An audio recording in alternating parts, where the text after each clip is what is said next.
축구 선수가 이적을 선택하는 것은 흔하게 생기는 일이긴 하지만 그 이적이 같은 지역을 연고로 하는 팀이거나 라이벌 팀으로 떠나는 이적이었다면, 심지어 이적해서 좋은 활약을 보여줬다면 팬 입장에서는 그만큼 속상한 경우도 찾기 힘들죠.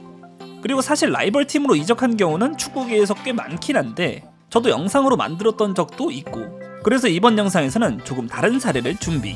바로 축구 선수가 어린 시절 자신이 속했던 유스팀을 떠나서 라이벌팀 유스로 이적했는데 후에 좋은 성적을 거둔 선수들을 준비해봤습니다.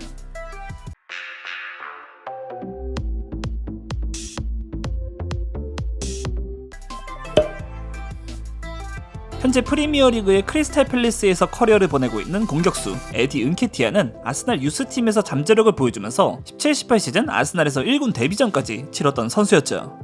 그런데 이 은케티아는 아스날 유스팀에서 쭉 성장하고 있던 재능이 아니라 처음엔 아스날과 같은 런던을 연고로 하는 첼시의 아카데미 팀에서 경험을 쌓고 있던 유망주였죠. 은케티아는 2008년부터 2015년까지 자신의 어린 시절 상당부를 첼시 유소년 팀에서 함께 했었지만 14살이었던 2015년에 첼시로부터 방출 통보를 받게 됩니다. 그리고 은케티아는 2023년 인터뷰를 통해 당시 충격을 받았던 그 방출 통보에 대한 인터뷰를 진행했었는데, 14살까지 함께했던 첼시에서 자신이 잘하고 있었다고 생각했지만 방출을 당해 충격을 받았었고, 이때 은케티아는 자신이 노력한 모든 것을 이룰 수도 있다는 깨달음을 얻었다고 하죠. 하지만 이 첼시에서 방출당한 유망주에게 첼시의 런던 라이벌인 아스날이 손을 내밀게 됐으니 은케티아는 첼시에서의 방출이 오히려 자신에게 새로운 동기부여가 됐다며 아스날에서 절치부심. 16-17 시즌 은케티아는 18세 이하 프리미어리그 대회에서 16경기 15골 3도움을 기록하고, 해당 시즌 23세 이하 프리미어리그 대회에서도 13경기 6골 1도움을 만들면서 성장을 보여주게 되죠. 거기에 잉글랜드 21세 이하 대표팀으로도 통산 17경기 16골 3도움으로 은케티아는 잉글랜드 U21 대표팀 최다 득점자의 이름을 올릴 정도로 아스날에서는 유망주 시절 아주 뛰어난 모습을 보여주게 됩니다. 물론 은케티아는 아스날 1군으로 승격해서는 기대만큼의 활약을 보여주진 못했지만 첼시 유스팀에서 방출당한 아픔은 성공적으로 극복해냈습니다. 유럽 중북부 지역을 흐르는 라인강은 독일을 관통하고 있는 강이기도 한데, 이 라인강 주변에 위치한 축구팀들 간의 경기는 라인이네스 더비라는 이름이 붙어있죠.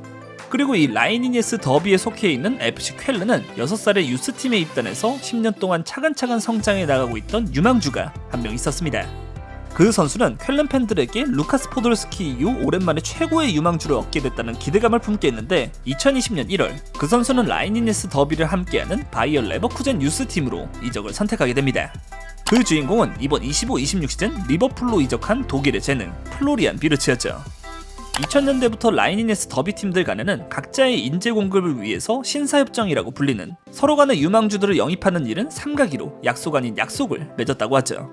그런데 2020년 레버쿠젠이 쾰른의 비르츠를 영입하면서 레버쿠젠은 신사협정을 위배했다는 비판을 받게 되는데, 레버쿠젠은 유망주가 아닌 1군 선수의 영입이었다고 주장하면서 두 팀의 관계에 문제가 생기게 되죠.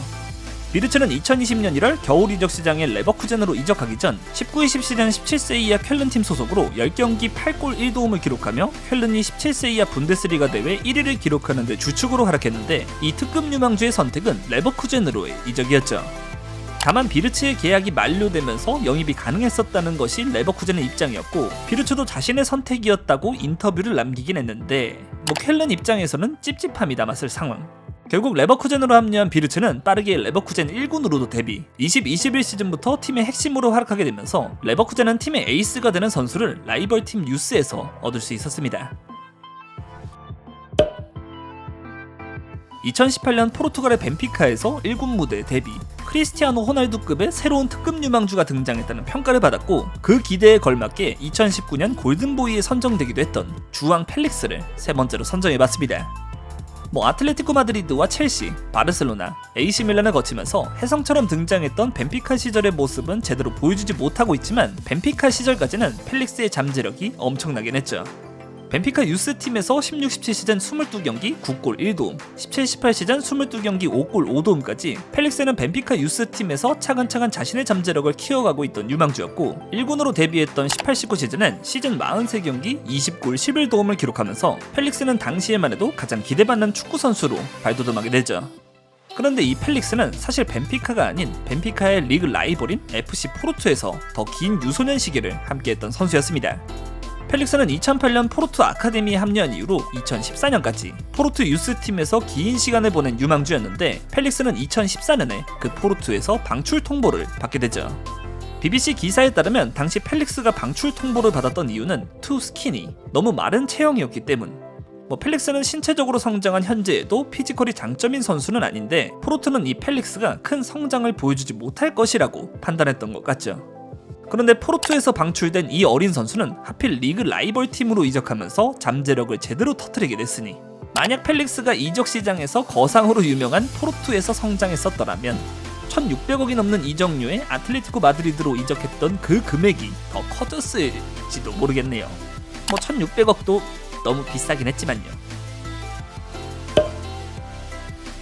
앞서 은케티아가 첼시 유스팀을 떠나서 아스날 유스에 합류했었다는 말씀을 드렸는데, 첼시는 은케티아보다 훨씬 배가 아프게 될 유망주를 2013년에 방출한 적이 있었죠. 물론 10대 초반의 선수가 후에 성공하게 될지는 알 수가 없는 일이긴 하지만, 그 유망주는 첼시 아카데미에서 축구를 시작했던 현 아스날의 미드필더 데클란 라이스입니다. 잉글랜드 런던에서 태어난 데클란 라이스는 2006년 첼시 아카데미에 입단해서 2013년까지 첼시 유스팀에서 7년을 함께하게 되는데, 라이스는 첼시에서는 1군 무대에까지 승격하지 못했고 2013년 첼시로부터 방출 통보를 받게 되죠. 그리고 라이스는 이후 자신을 받아줄 팀을 찾아 같은 런던이긴 했지만 1시간 반 거리에 위치한 곳까지 이동해서 유스팀 트라이얼에 참가하게 되고 그 팀으로 입단까지 하게 됩니다. 그리고 그 팀이 라이스가 인터뷰를 통해 처음 온 순간부터 자신의 또 다른 집이 될 것이라고 생각했다던 웨스트햄이었죠. 첼시에서 방출의 아픔을 겪었지만 2013년 웨스트햄에 합류한 라이스는 웨스트햄 유스팀에서 주목받는 유망주로 성장하게 되고 16-17 시즌 23세 이하 웨스트햄 팀의 주장으로 활약, 그 다음 17-18 시즌부터는 웨스트햄 1군 주축으로 발돋움하게 되죠. 그 결과 라이스는 22-23 시즌까지 웨스트햄에서 통산 245경기에 출전하며 웨스트햄의 대체 불가능한 핵심 선수로 성장하게 되고, 현재는 아스날에서 커리어를 이어가고 있는 상황. 라이스는 첼시 아카데미에서 방출됐었지만 그 아픔을 새로운 동기부여로 잘 활용했던 것으로 보이네요. 2012년 스페인 아틀레티코 마드리드에서 1군으로 데뷔한 이후로 23-24 시즌까지 아틀레티코 마드리드에서만 무려 427경기에 출전해서 48골 26도움. 중간에 첼시와 세비야 임대를 포함 아틀레티코에서만 커리어를 보낸 것은 아니었지만, 사울 니게스는 엄청난 활동량과 여러 포지션을 소화해줄 수 있는 멀티성을 무기로 아주 긴 시간 동안 아틀레티코의 핵심 중 한 명으로 활약하게 됩니다. 그리고 이 사울 니게스는 2008년부터 2012년까지 아틀레티코 마드리드 유스를 거쳐 1군으로 데뷔했던 것이었는데, 놀랍게도 이 사울이 아틀레티코 이전에 함께했던 유스팀은 아틀레티코의 라이벌 레알 마드리드의 유스팀이었습니다. 그리고 이 사울이 레알 마드리드 유스팀을 떠났던 이유, 사울의 인터뷰에 따르면 사울은 어린 시절 레알 마드리드 유스팀에서 따돌림을 당했다고 하죠. 사울의 엘문도 인터뷰에 따르면 축구와 무관한 일들이 자신을 힘들게 했는데, 누군가가 자신의 축구화와 음식을 훔쳐가고 하지 않은 일로 인해서 2주간 훈련장에도 가지 못하는 등 사울은 따돌림을 당하면서 레알 마드리드 유스팀을 떠나게 됐다고 하죠.